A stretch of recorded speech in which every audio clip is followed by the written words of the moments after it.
Okay, right. So the first bit of this non-financial performance measures we're going to look at is called the balance scorecard. It's a beautiful little um, four perspective sort of chart that looks at four areas, and you could almost think them, you could almost imagine them. The customer, how happy is the customer?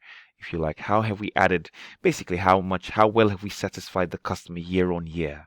So it's looking for measures or ways to see, I guess, number of repeat customers, like we saw in the previous video.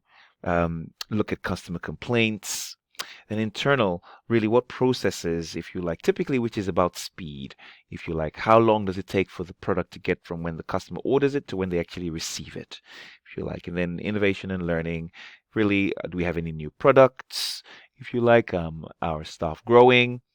I guess you could also think about staff turnover. I imagine if people are learning and are happy, they probably will stay.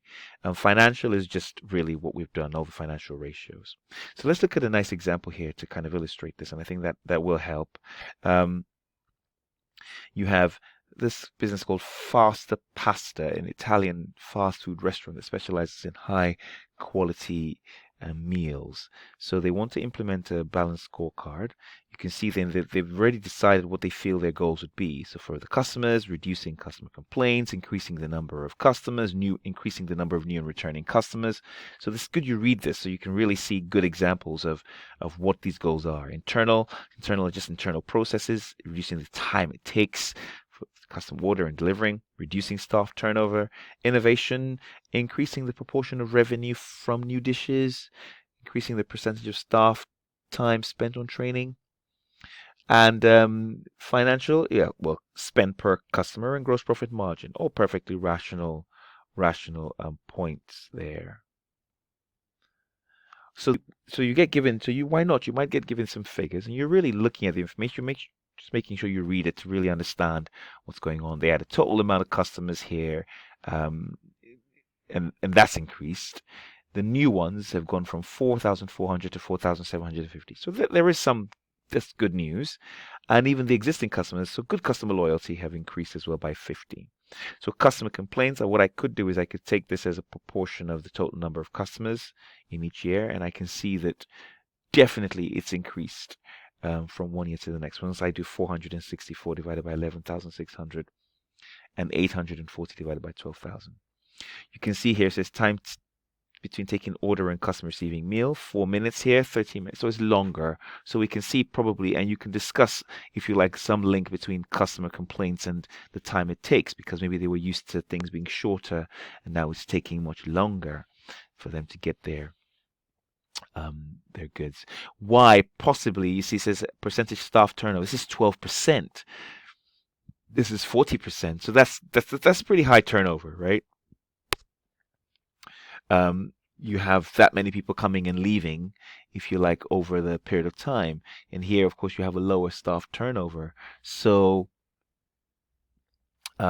yeah, so this is definitely not good. You need to investigate why. Percentage of time staff spend training.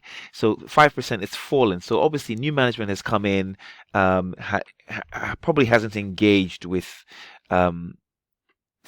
staff as well as it should, cut their training, and you can start to see the effects where you don't have as maybe people who really know what they're doing, and so the job is taking longer to complete in terms of getting for customers from warehouse to customers, or just in a restaurant, for example.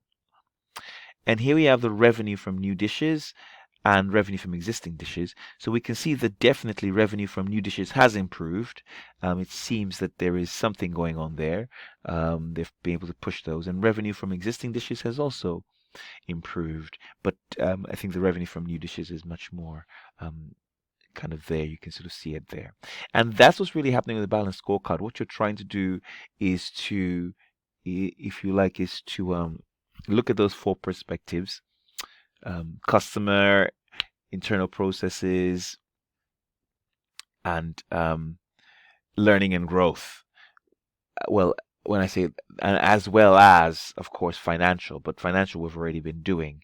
So really what you can see here is they kind of discuss everything I've just been talking about. The fact that both returning customers and existing customers have both increased, and there's some comments on there, and the goal is to yeah, well, that's the goal, to increase the number of new and returning customers. We're just literally going back and looking at that chart as to what they felt their goals were. Internal perspective, to reduce the time it takes between, right, the customer order and delivering the meal to the customer. But this has increased, so maybe not good. So customers may place a high value on the fast delivery of their after all, you're called faster pasta.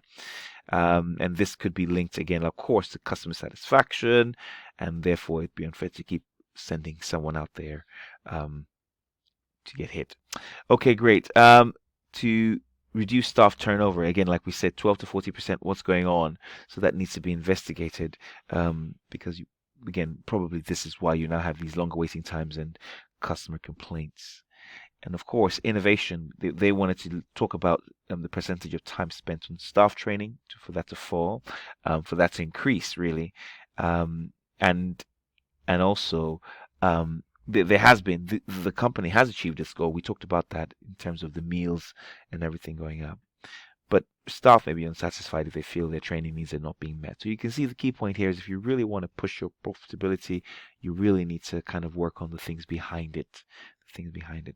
And then, of course, you can calculate your gross profit margins and your net profit margins using the financial perspective, ultimately. And yeah, that's quite normal. We've been working on that. Okay, great stuff. And that brings us to the end of the balanced scorecard. So remember, with the balanced scorecard, there are very clear benchmarks. So the balanced scorecard, 4 areas, like I said: customer, internal processes, learning and growth, and of course, financial. So these are the 3 areas. These 3 things typically support financial, because financial is just looking at the ratios, right? Awesome. Great stuff. I'll see you in the next video.